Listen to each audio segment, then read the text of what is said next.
welcome to System Shock 2. In this update, we are now stranded inside the body of the Mini. I hope you were ready before coming in here because, as you might have guessed, there's no way to come back to the Von Braun Rickenbacker anymore. The many hold sway here. Even I cannot maintain contact. You are on your own, human. Fail me not. Okay, the good news is we won't be bothered by Shodan while we'll be here.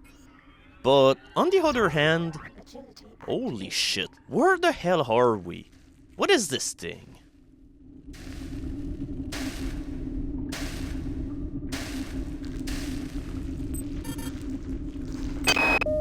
One of the flying things dragged me and David here last night. I don't remember much about the trip. I guess I must have blocked it out, half-conscious most of the time. I keep remembering the part from Pinocchio, you know, where the old man goes looking for the puppet inside the whale. Except I don't think anyone's coming in here to save me. So somebody else other than me is stranded inside the Mini? Well, while I'm not holding any hopes of seeing him alive, well, it's worth keeping up with him. So here's our new ability that we picked up on the Rickenbacker. Psi Minds are really good for dealing with annelids. We welcome you to our biomass. We invite you to spread yourself out on our warmth. One of our many will be there to help you before long. No thanks, I don't want to spread myself over all of the walls here. So, the Mini is a really interesting place. While there's definitely a couple of things with this area that will annoy people because level design wise it definitely has a couple of quirks that really makes playing it a bit arduous. But on the flip side, this is one of those moments in the game where you will remember it long after playing it. The Mini is definitely a memorable place into this game. It's really gruesome, it's also very creepy, with all of the very low ambient noises all around you, the total absence of music, and finally all of those textures of flesh that you see all over the place. Just in order to achieve that, one of the team members that worked on this game even went as far to get himself a colonoscopy, and the results were used in order to make it so that you're pretty much seeing what you're seeing whenever we're not inside the portions of the ship that were eaten alive by the Mini. The body of the Mini is pretty much one of those game sections that you end up playing in the dark, late at night, and then you pretty much flip over any single time that you get onto one of these sections where something will end up attacking you. And there's also a couple of nasty surprises, like this swarm that just comes out of a corpse. The viral proliferator definitely is a blessing for this section of the game. I mean, I know that swarms are not threatening, but they make you lose so much time that it's just really convenient to have a solution to killing them early and make it so that you can explore the place a whole lot faster. And here you can see that hacking is definitely continuing to be a whole lot harder. At this moment of the game, you need a high hacking skill as well as high cyber affinity in order to be able to succeed at hacking here. I probably should have increased my hacking skill, but, well, truth be told, I don't really need that much items anymore, so I guess I can live with this replicator being broken. Okay, so that crate was a lot harder to hack than the one replicator, and yet I pulled it off flawlessly.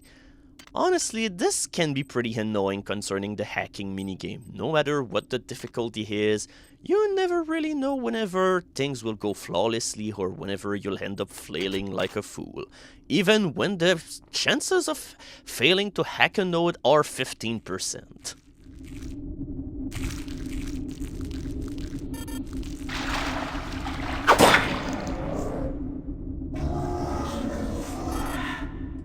You know what? I don't really know what's ahead of me, and I don't really want the thing that is ahead to see that I'm here, so might as well go invisible here.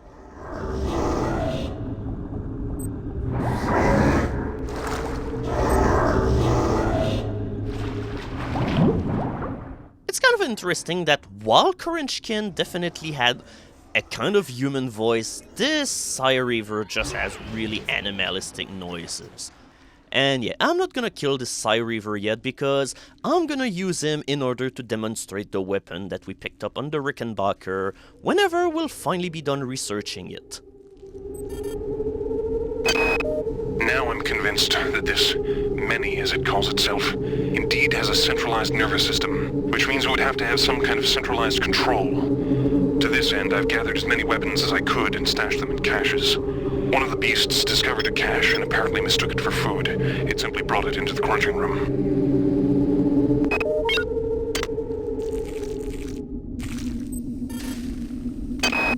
The arterial passageways are blocked by some kind of sphincter.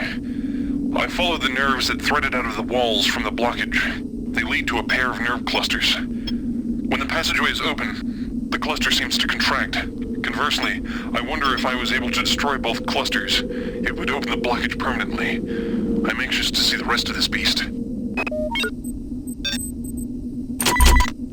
Since this portion of the game is pretty much all about changing the rules that we've been playing with so far, it's good to have some kind of indication about what we need to do in order to progress. And yeah, those are hair jets and they simply push you around. It can either be good, and most of the time it will just be very nasty.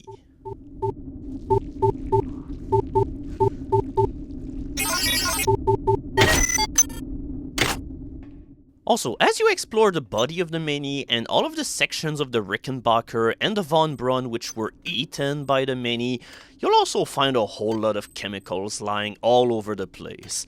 Which definitely is a good thing if you have any kind of unfinished business whenever it comes to research. And yeah, you can definitely see one of the annoying quirks with the many here. Moving around some portion of this place is really tough and annoying because you either get clung up on objects or there are some slopes which are simply not natural to progress through, so it definitely can be tricky to progress. Also, whenever you're using Psi mines against spiders, make sure that you're crouching before you let them go, because otherwise the spiders may be able to go under the mine and not set it off at all. Good god, the body of the many is getting more disgusting by the minute. Now, it's just chugged on all of these radiation barrels and it's just stashed them into its digestive tract underwater. You know what, we're not gonna go here yet, because we're gonna be able to pick up Psi ability that will make this portion much easier.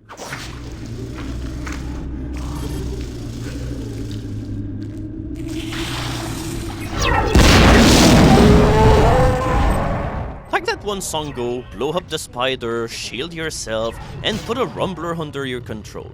And yeah, you can see that with the shield ability that I have, rumblers can now only deal 4 damage to me, as opposed to 20 whenever you have no armor whatsoever. I probably should have given the cyborg midwife a fighting chance, but you know what.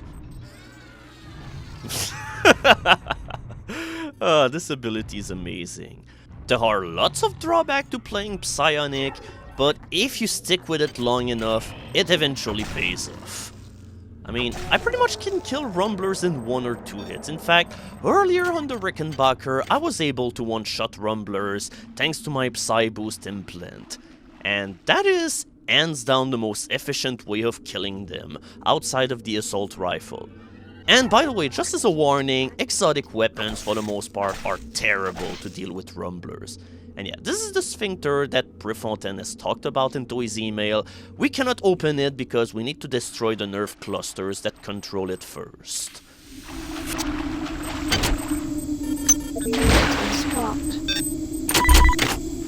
Yeah, I'm definitely starting to run low of inventory space. I'm really looking forward to finally finish my researches because this is probably the only way that I'll have of pretty much freeing up my inventory, because at this point I'm pretty much gonna have to decide on which armor suit I'll eventually stick with, either the power armor or the armor which is made out of worms, so yeah. Also, my favorite sound effect whenever you're being into the many is that really ominous humming that kind of sounds like some sort of cavernous voice, and you really cannot make up what it's supposed to be, and well, that's pretty much the beauty of things. It's usually a whole lot easier to be scared out of things that you can't make up at all.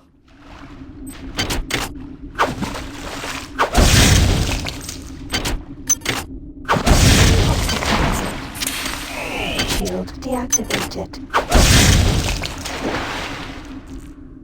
And we finally reach what is probably the equivalent of a command center in the body of the mini. And holy shit, look at all of these chemicals that are scattered all over the place. In fact, you find every single chemical of the game in this one room, as well as the adjacent room where we found chemicals that were scattered all over the ground for absolutely no reason.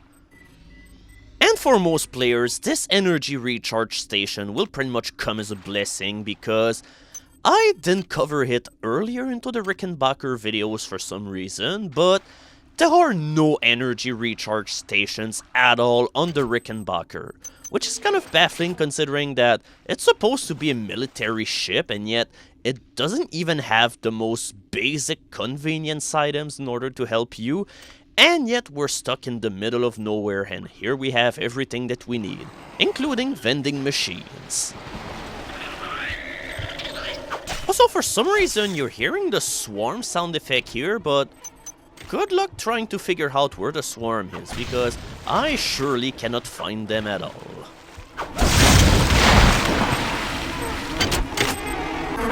Chemical needed. Oh hey, it's every scientist's favorite chemical, technetium. We now have to find some in order to be able to drink it. So, in order to deal with that one section with the irradiated water, I just picked up a new Psi ability, which is called Rad Shield, which protects you against 80% of radiation damage, which is slightly better than a hazard suit. In fact, one thing that you could do for this one section of the game will be to bring a hazard suit inside the body of the mini, but that pretty much will require you to have foresight, as well than having to clog up 4 spaces of your inventory with an item that is otherwise pretty much useless. And yeah, you're pretty much about to see what it is to look for chemicals in this portion of the game. It's a good thing that you don't find all chemicals in every instance of the game, because otherwise it will be pretty nightmarish. So this place is a good place for her headquarters for the time being, so we're just gonna hang in there and we're gonna finish all of our research before moving on forward. So we finished the research on our annelid armor. This gives you slight protection against damage, just like the light armor, and it also gives you 30% of resistance against toxins and radiation. It also increases your psionic ability by 2, but the flip side is that it will slowly drain your psi points. But since I'm going all the way psionics and I have an ability that pretty much shields me from 65% of the damage, hell yes, we have a new suit of armor, we look gross, and we are fabulous. Yeah, I should have brought the golf game while we were waiting for the research to be done. Or even the tic-tac-toe game, which I never showcase, but it's pretty much what you'd expect from a game. It's a tic-tac-toe game that you cannot possibly win. Research complete. So we finish research on the last of the worm implants that we'll find in the game. This one renders you immune to toxins, and it will also regenerate 1 hit points every 30 seconds. However, the moment it runs out of juice, or if you remove it, then it fills you to the brim with toxins that you'll need anti-toxin hypos in order to take care of. So all in all, another pretty disappointing alien artifact. Honestly, I think the only good one in the lot will be the one that allows you to eat pile of worms in order to gain health, and even then this is not an implant that you even need to keep on at all times. And of course, we've saved up the best for the last. It's time to finally research the weapon that Diego gave us. At least it doesn't take too much time to research, but then again, you do have research 6. Chemical needed.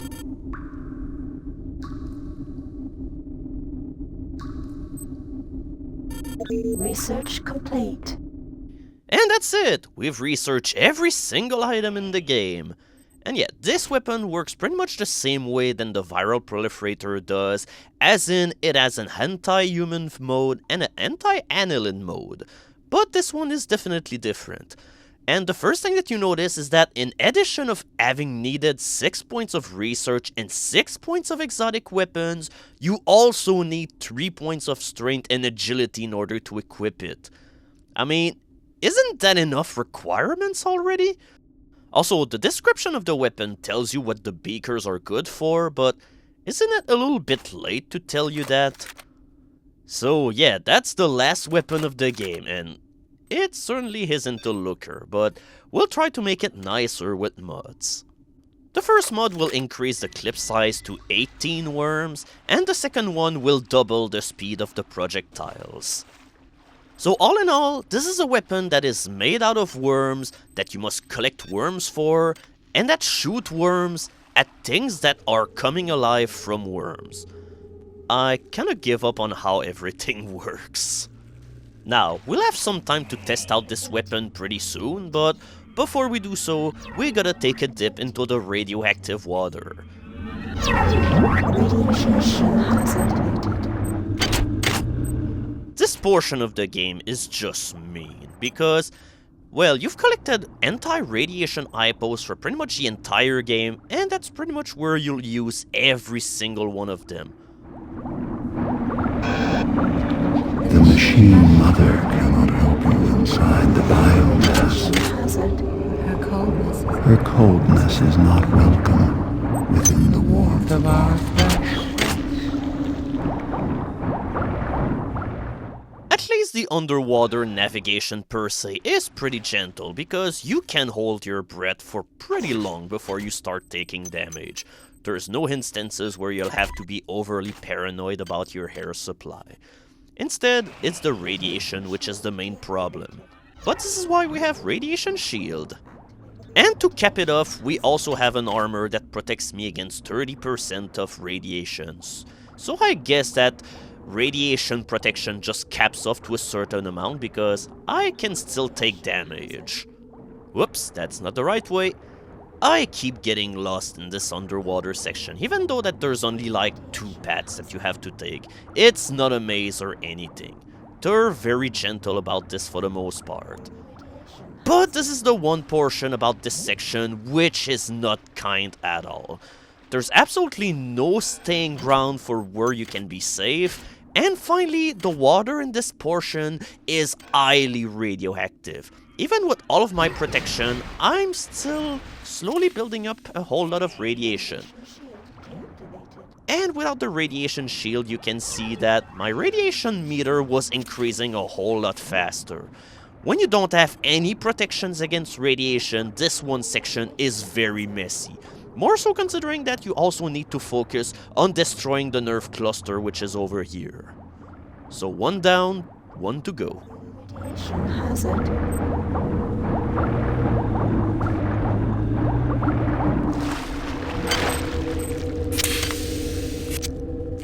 Can't really say I'm too disappointed about this section being over. So it's time to take care of the other nerve cluster. And this one is in the other underwater section where there was a Psy Reaver waiting for us. Now that I have the worm launcher, I will be able to show you how this fight will go. Let's see how effective our new weapon is. Radiation shield deactivated.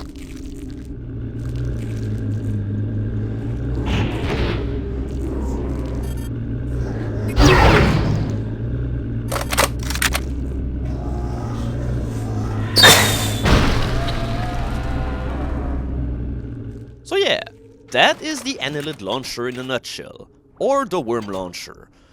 With the proper mods and research, this weapon will one-shot Psy Reavers. You tear our very flesh. With no thought of compassion. Do you think we will sit idly by? While you corrupt the very womb of our existence. Of course you will. So with both of the nerve clusters destroyed, we can now progress with the rest of the mini. we can backtrack all the way to that one area in order to go to that sphincter.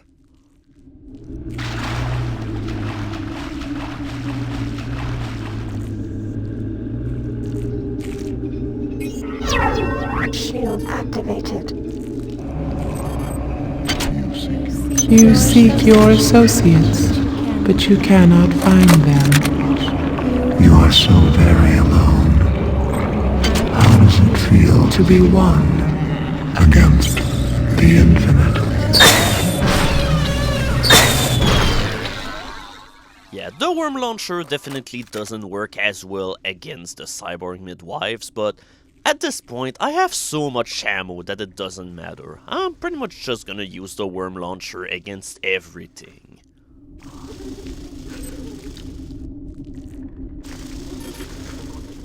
So that spider wants to play the waiting game. I can wait too, you know. There's some kind of horrible grinding noise coming from the next area. It sounds like chewing.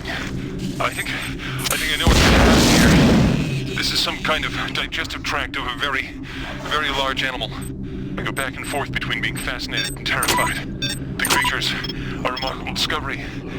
I wish I could only live long enough to learn more. So we are about to enter Teeth Country?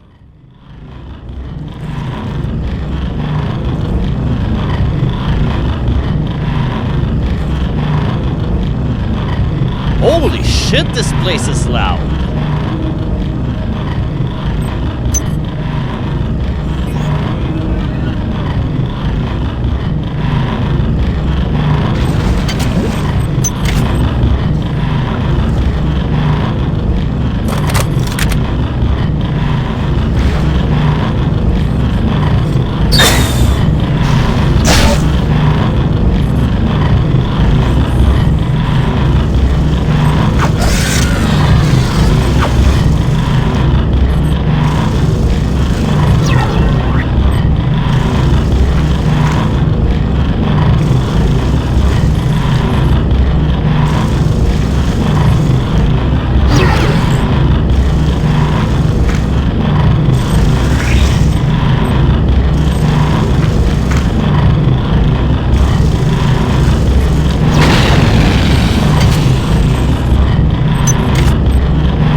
Finally, we are done with the horrible grinding section.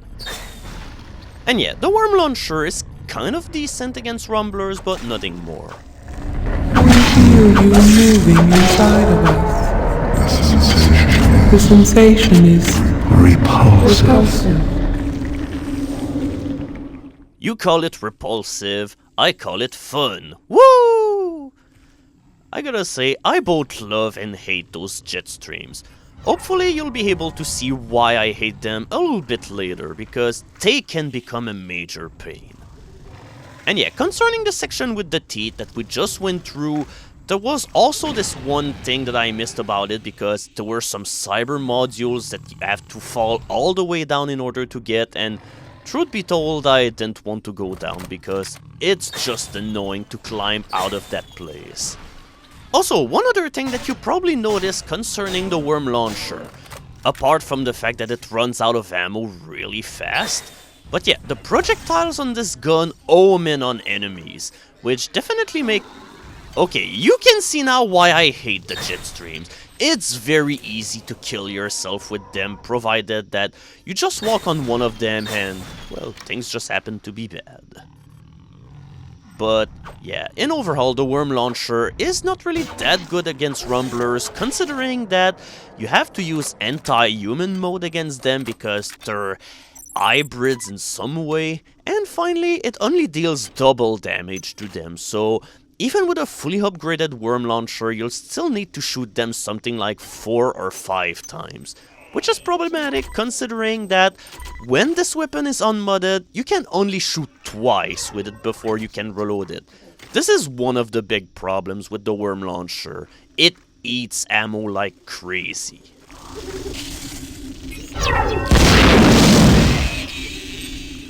Honestly, the worm launcher is kind of a heartbreaker because it has the potential for such mass destruction due to its raw damage output, but you can only use it against like 1 or 2 enemies. Besides the parasitic behavior evidenced in the life cycle of the human annelid hybrids, it's becoming clear to me that Shodan has bred the many to use humans for other purposes. First of all, the many clearly has the capability to convert human flesh to energy. It can eat us, but it can also directly use us in the creation of its egg pods. Corpses are fed into some kind of tubular structure, and eggs are birthed through a nearby tube. I've been unable to determine whether the organism is directly converting the corpses into egg structures or not, but it's clear that there's some connection between the nutrient pool we provide and the eggs that are being produced. Ugh, so Shodan pretty much yeah, that's another one of the things that can happen whenever you ride jet streams. But yeah, Shodan pretty much made the many in order to kill everyone, and just make her even more powerful in the process. That's kind of scary.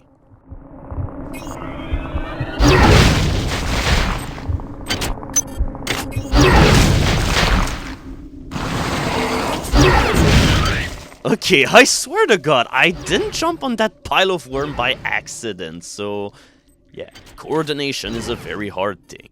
So going back to the worm launcher, essentially it's only good for dealing with spiders and Psy Reavers. While I don't understand the annelid life cycle fully, it's clearly extremely diverse. The eggs produce either a male or a female spore. The male, the drones, are wasp-like creatures. The female are worm-like annelids that seek out a host to infect. Following infection, the host begins to transform into a human annelid hybrid. From that point, the life form can take numerous paths. I believe this path is determined by the many itself. The creatures have communicated their need to grow the biomass, so I imagine that biological material is their primary resource. Therefore, each path has costs and benefits. The proto-arachnid is extremely quick and potentially relatively cheap in biomass. The hulking fleshy ones are powerful, but are clearly a larger investment. I've observed only one example of the floating organisms. The only comfort is that the more dangerous organisms are quite costly to produce, limiting their numbers. So yeah, instead of trying to escape the many, Prefontaine is just so dedicated to science that he's just outright investigating the many and is discovering all of its secret. This guy is kind of a pro at what he does. Also, I have to say that the reveal of the worm launcher being Diego's ultimate weapon and all of this is kind of diminished considering that you find about 3 or 4 more worm launchers inside the mini itself. It's like everybody was just passing rounds with this one weapon.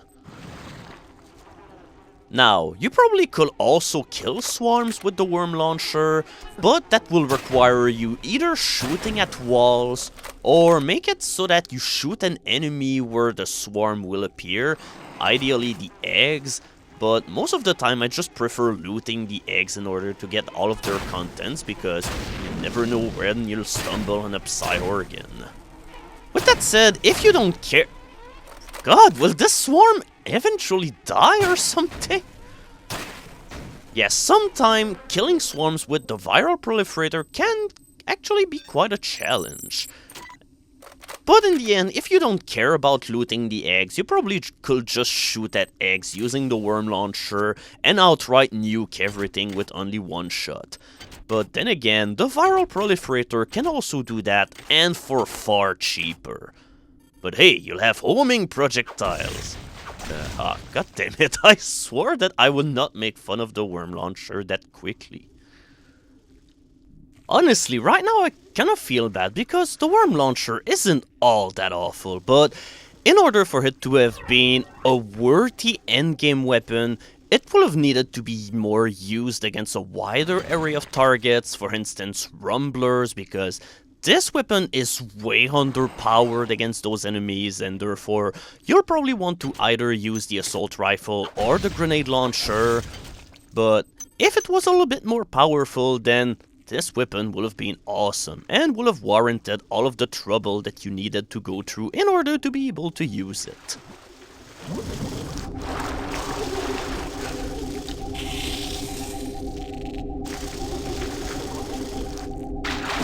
Okay, so I guess that this invisible spider wants to drown or something, and let's hear it for some more illogical shenanigans. We can fry a spider underwater.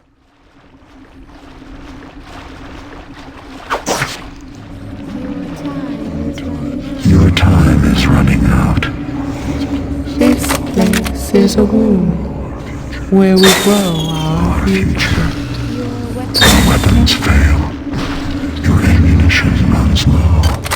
And you've yet to see our most beautiful creation.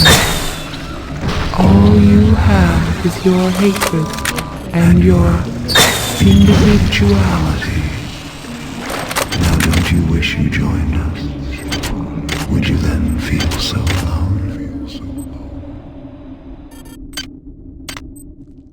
Honestly, I'm not really in a hurry to join you because I just murdered the hell out of your minions with worms.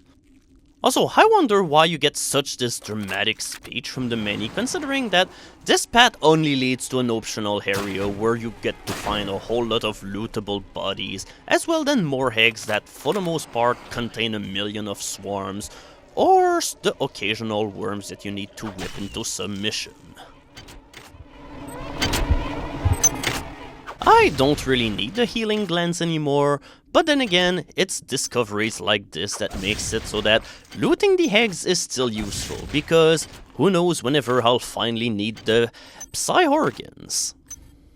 On harder difficulty settings, they definitely will be useful, but the catch is, you probably won't even find one of them to begin with. Alright, you know what, I don't really want to deal with more swarms, so we're just gonna investigate this area incognito.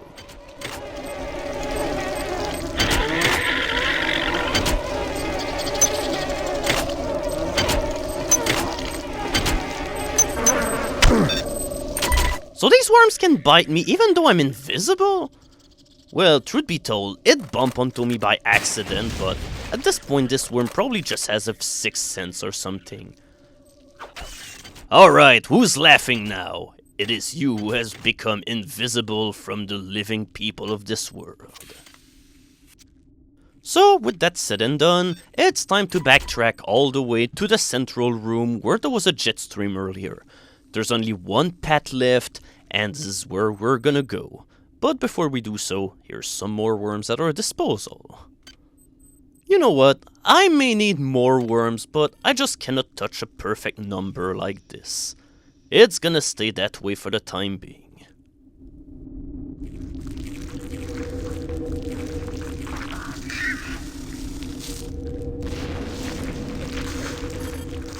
I guess that the Psi mine that I dropped decided to finally go away, so we're gonna need a new one for this one spider over here.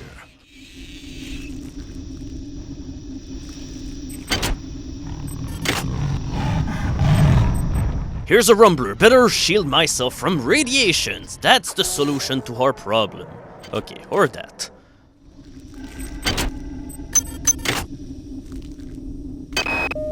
It's clear that this thing I'm trapped inside is intimately linked with all the organisms I observed on board the Von Braun. Strike that. This creature is the same organism. Perhaps the best way to describe it, or perhaps the only way I can comprehend it, is that the organism serves to perform the highest mental functions of the entire species. The smaller creatures exist only to enact its will. Now, strike that too. All the specimens act as a whole, like different organs in a single body, with this entity acting primarily as a brain. If one were to destroy this large specimen, I wonder, would it snuff out all the others?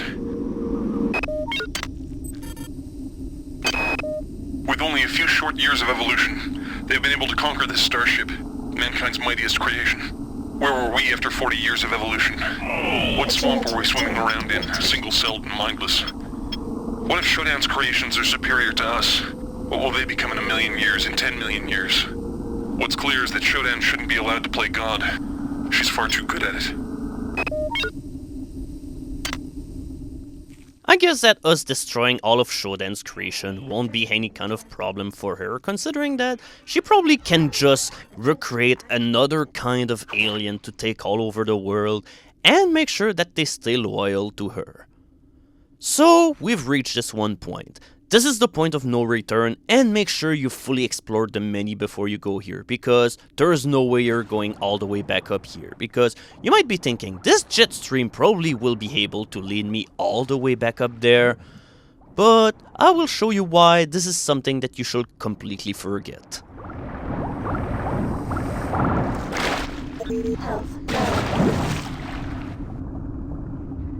Yeah, you just silently break every single bone of your body after being projected at an insane speed onto the wall and the ceiling of the mini. So let's avoid the jet stream for the time being and make sure that we investigate all of the corpses that are floating all over the place. Ugh, this is really not a happy feeling.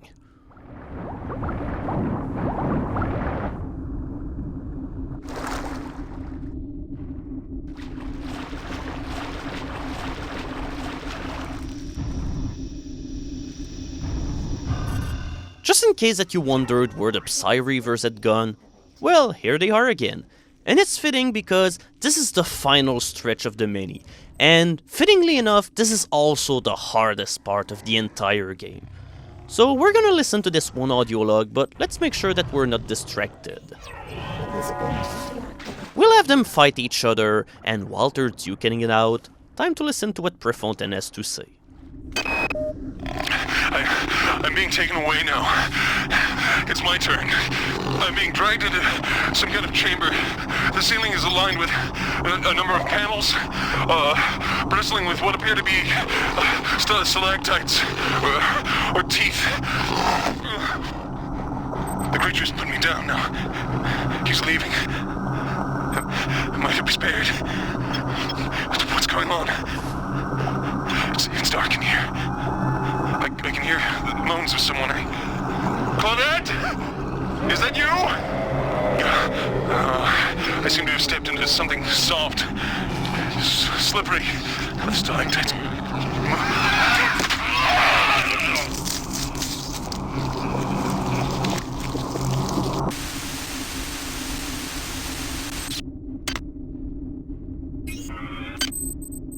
It's time for the many to learn to not fuck with humankind. So we're gonna ready ourselves for the final portion of the game. We're gonna juice up all of our implants. We're gonna finally make some more worms because we're gonna heavily use the worm launcher during this one section. And we'll do one last measure that we really did not use yet, but will definitely benefit us. But first of all, let's make sure that nobody will be able to shoot us with Psionic projection. But we're gonna also put ourselves our Psi booster so that adrenaline overproduction will last longer and therefore we'll be able to instantly kill every single one of the rumblers around. Shield activated. And hey, in the meantime, it seems as if that the Psi Reaver did a pretty good job of softening up the rumbler for me. Not that it matters, considering that I can kill them in one hit, but hey, it's always a good thought. So this is why this section of the game is really tricky. There's a lot of fighting to be done here with both rumblers and Psi-Reavers, and there's a lot of them, and in order to make matters even more complicated, there's also a lot of these jet streams all over the place. So things will get very messy if you don't have the proper weapons or weapon skills. The end is near. Soon you shall see our final face. But do not despair.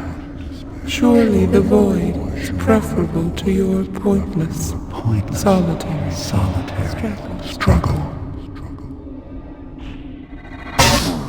Yeah, you can't afford to waste time because the Psi-Reavers will just respawn in your back and attack you. And finally, there's this one Psi-Reaver here. Yeah, this is the greater Psi-Reaver, and this guy will be the source of your nightmares for this one fight, because not only this guy has a whole lot more hit points, but his psionic abilities are strong enough so that they can kill you in pretty much one hit, unless you pretty much fully maxed out your endurance or made it so that, well, you're playing on easy, because if you play on hard or impossible, this guy will pretty much always kill you instantly. And that was where all of the brains of the Psi-Reavers that we met were. Also, one fun thing during this fight is that while you're hanging around this area, there will be a constant array of rumblers that will constantly spawn and attack you. We're talking about the moment that you kill a rumbler, one will spawn right around the corner pretty much instantly. At least I have the ability to generate infighting, which definitely will work right in my favor. And now we can finally kill all of the Psi-Reavers for real.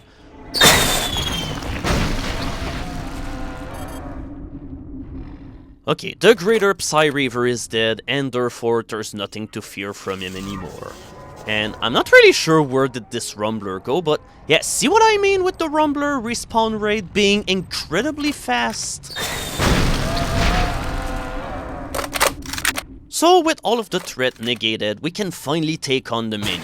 In order to beat this boss fight, well, whenever you try to shoot the heart, the little stars around glow in order to showcase that these are the defense nodes and they protect the heart of the mini. So you have to destroy them first, but if you're a Psi agent, you can use somewhat transference to kill it. Do you know what you have wrought? Our tragedy is written by your hand. This is a fitting end for the mini. The heart is being destroyed and all of the remaining minions are just fighting each other to death. Here we go, all of the threat is negated for oh shit, no, it's never negated. And we are finally out of here. Shield deactivated. We die. Beware the machine mother. She is a stranger to everything we cherish.